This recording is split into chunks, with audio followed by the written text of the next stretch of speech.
Hello, Bobcats. In this series of videos, we're going to talk about what happened in Flint, Michigan with their water supply, a little bit about COVID-19, and the paper that I'm going to have y'all write in lieu of doing a final exam this semester.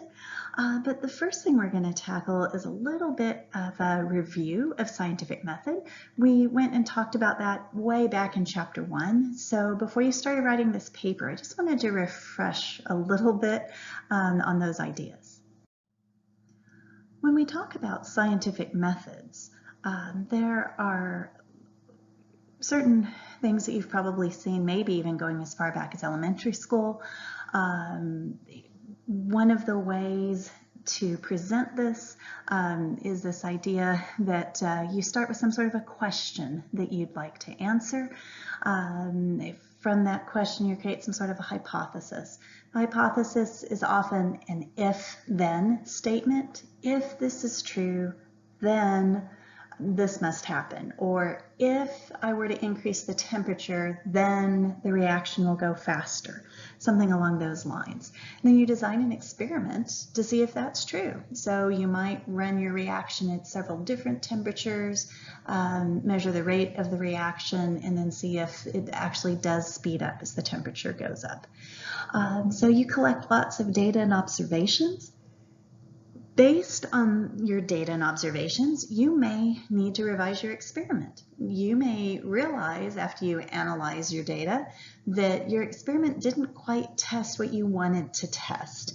And so maybe you need to redesign how you did your experiment and then repeat your data collection.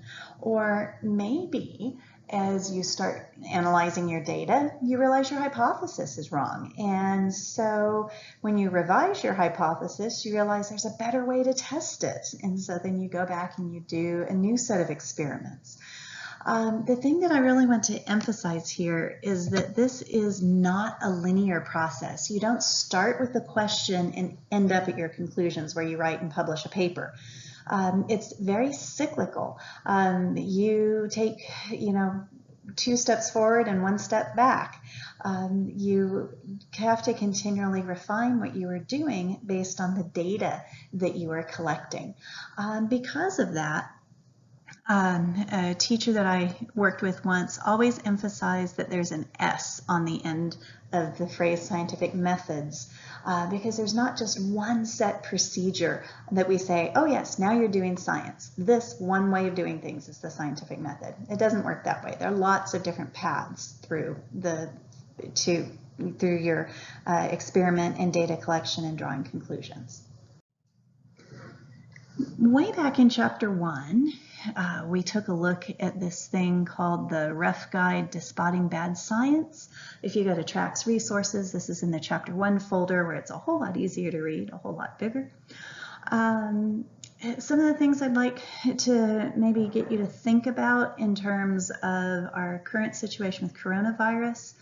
What about conflicts of interest? There's so many examples of conflicts of interest with the whole coronavirus situation, ranging from things like people who are trying to sell you a cure for coronavirus when there really isn't one. And the conflict of interest here is that they make money if they can get you to believe they've got a cure. Also, gosh, I do not want to turn this into a political discussion, but every time I'm watching a politician do something related to coronavirus, I have to kind of step back and say, okay, what's the political angle here?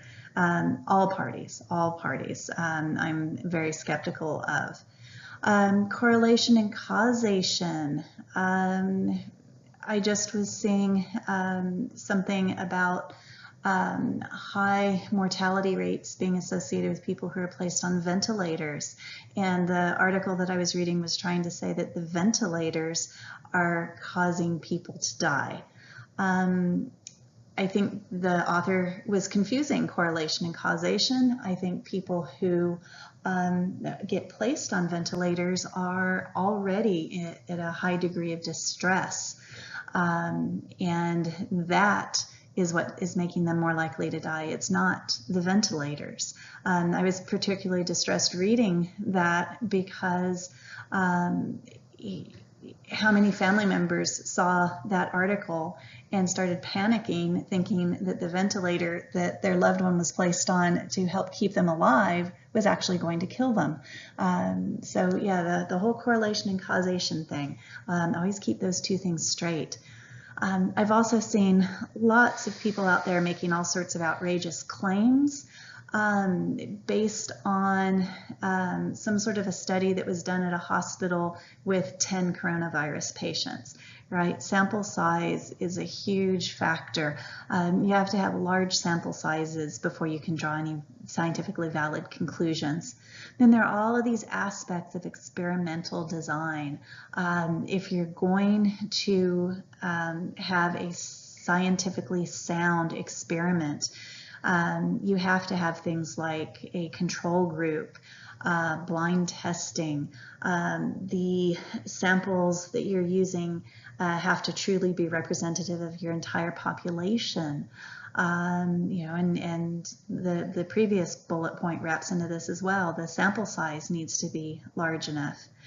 And then there's always this issue of non-peer-reviewed material. When I talk about the Flint crisis and Dr. Mona, we'll talk a little bit about how she took such a huge risk in revealing her suspicions in a non-peer-reviewed manner. If you're going to be a professional scientist, part of the deal is that you take your work and you put it out there for other scientists to review before it gets published. That often catches bad science, and you know it'll often do things like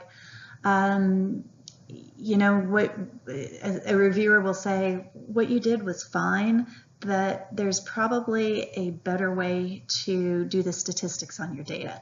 And you take something that could have been kind of an okay paper and you turn it into a much better paper. So peer review is a very important part of the process. And what we're seeing today is a lot of preliminary results that are far from being peer reviewed. There were a couple other ideas from chapter 1 that I just wanted to review real quickly. This first one, if your experimental results are what determines what is true, what is right. And if we get new data and that new data contradict our currently held positions, then our positions have to change. And that can be quite frustrating when we really don't know stuff yet. And that has certainly happened with coronavirus. This is a novel coronavirus. And in science, when you see that word novel, it just means new. So this is a new coronavirus, so we don't have a lot of data on it.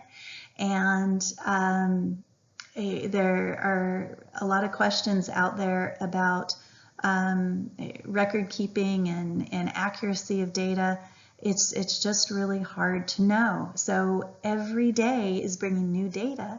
I saw something today about Pennsylvania having to reclassify a bunch of deaths as not being coronavirus related. I mean, it's so complicated to try to sort through everything. And so if we get new data, we're going to have to change our theories so that the theories match the data. So what you will see if you're watching the news is that our ideas are continually changing. Recommendation from one day may be contradicted by the recommendation the next day. This next bullet point, why can't science tackle economic, political, and social problems? You can't apply scientific methods to solve these because they're not scientific systems. And we're seeing a lot of the interplay of these other systems with science right now. And it gets complicated. And then this last bullet point, why do scientists disagree over some scientific issues? According to science, there should be just one thing that's right, and that's what the data support. Well, in a situation like we're in today, it is really hard to either control or model all of the variables that are in play. And never, ever forget with science that science is very expensive, That money has to come from somewhere. In the United States, that somewhere most often is the federal government, which means politics are involved. And as hopefully I said way back in chapter 1 when we were studying this, I've been watching this for enough years to see it swing in all directions with all political parties. And usually what will happen when the purse string control shifts from one party to the next is that the allocation of money redistributes. So the things that were funding priorities before start to lose money and other things start to get more money. So all of this stuff is very interwoven. It's very interdependent.